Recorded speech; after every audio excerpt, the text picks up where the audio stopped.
Hello everyone, I hope आप सब लोग अच्छे होंगे। अभी कुछ महीना ही हुआ था नए पार्लियामेंट के उद्घाटन किए हुए एंड आज बहुत ही बुरी खबर आ रही है पार्लियामेंट को लेकर के। Hello everyone, my name is Nitin Kumar. Welcome my YouTube channel universal Kanpur में।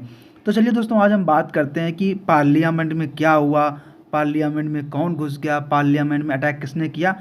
इन सारे चीज़ों के बारे में आज हम जानने की कोशिश करेंगे। उससे पहले हमारे यूट्यूब चैनल यूनिवर्सल कानपुर को सब्सक्राइब कर लीजिए। तो आज से मैं आपको 22 साल पीछे ले जाता हूँ, 2001 की वो सुबह जिसे कोई भूल सकता है क्या, जब लोकतंत्र के मंदिर और हमारे देश का गौरव, हमारी संसद आतंकियों के खौफनाक इरादों का निशाना बन गई थी। तब सिर्फ भारत की संसद ही नहीं, पूरा देश दहल गया था। 13 दिसंबर 2001 दिन के लगभग 11:40 थे जब एक एम्बेसडर कार संसद भवन के अंदर घुसती है। इस कार पर लाल बत्ती और गृह मंत्रालय के फर्जी स्टिकर लगे थे। अंदर उसके 5 आतंकवादी सवार थे। जैसे ही कार जो है संसद की बिल्डिंग के गेट नंबर 12 के अंदर बढ़ती है, यानी कि घुसने का ट्राई करती है, तो संसद भवन का जो एक सुरक्षा कर्मचारी था, सिक्योरिटी गार्ड था, उसको कुछ शक हुआ। तो उन्होंने गाड़ी को वापस मोड़ने का कहा, बट वो नहीं मिली।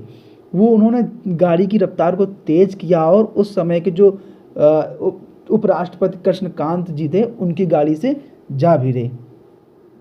इसके बाद उसमें से आतंकवादी नीचे उतरे और अंधाधुंध फायरिंग की। इस तरीके से वहाँ पर सुरक्षा कर्मियों ने भी आतंकवादियों पर गोली बरसाना शुरू किया। करीब 45 मिनट तक चले इस ऑपरेशन में सभी 5 आतंकवादी मारे गए। वहीं एक माली समेत हमारे 8 जो आर्मी के जवान थे वो शहीद हो गए। तो इस तरीके से 2001 में आतंकवादी हमला हुआ था। बट अब आप सोच रहे हैं कि आज क्या हुआ। आज भी आपका 13 दिसंबर है, 2023 तारीख है, एंड आज के दिन संसद भवन में 2 आतंकवादी घुस गए जिन्होंने संसद में बैठे एमपीज के ऊपर अटैक किया एंड उन पर गैस के कनस्तर जो होते हैं, गैस के डिब्बे जिन्हें हम आंसू गैस कहते हैं, टीयर गैस, उनको वहाँ पर डाल दिया, जिस पर संसद में धुआं हो गया।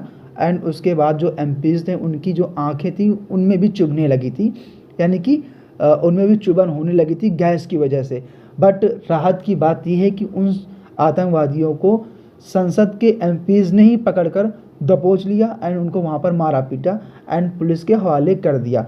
बट सबसे बड़ी बात यह है कि जो संसद भवन में वो आतंकवादी, यानी कि जो आदमी घुसे थे, वो कैसे आ गए, कौन उन्हें लेकर आया, सबसे बड़ा सवाल ये है। एंड सबसे बड़ी बात यह है कि इतनी अच्छी सिक्योरिटी में बसी दिल्ली, जहाँ पर पुलिस, आर्मी, सारे सुरक्षा के जवान रहते हैं, बट वहाँ पर कैसे ये आतंकवादी संसद के अंदर घुस गए। अगर कुछ बुरा हो जाता, बाई चांस कुछ बुरा हो जाता तो क्या होता इस देश के संसद का, और कितना बदनामी होता पूरी दुनिया में इंडिया का। ऐसा क्यों? क्योंकि सब दुनिया वालों को ये लगता कि इंडिया एक सुरक्षित कंट्री नहीं है। वहाँ पर संसद भवन में हमला हो गया, इसका मतलब वहाँ पर जो भी पर्यटन इंडिया में आते वो भी एक सुरक्षा का फील नहीं करते। उन्हें कहीं भी उन्हें डर लगता है ऐसा कि इस देश में सुरक्षा नहीं है।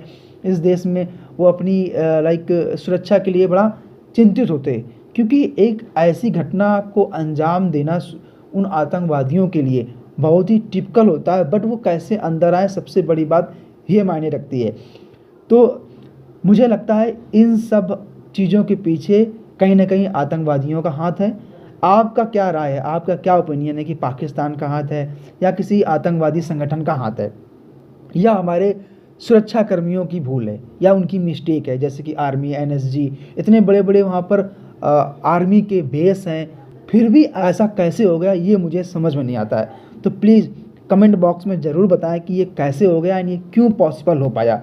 और सबसे बड़ी बात, इस चैनल में ऐसे ही वीडियो के लिए हमारे चैनल को लाइक, शेयर और सब्सक्राइब करना बिल्कुल ना भूलें। चलिए मिलते हैं नेक्स्ट वीडियो में।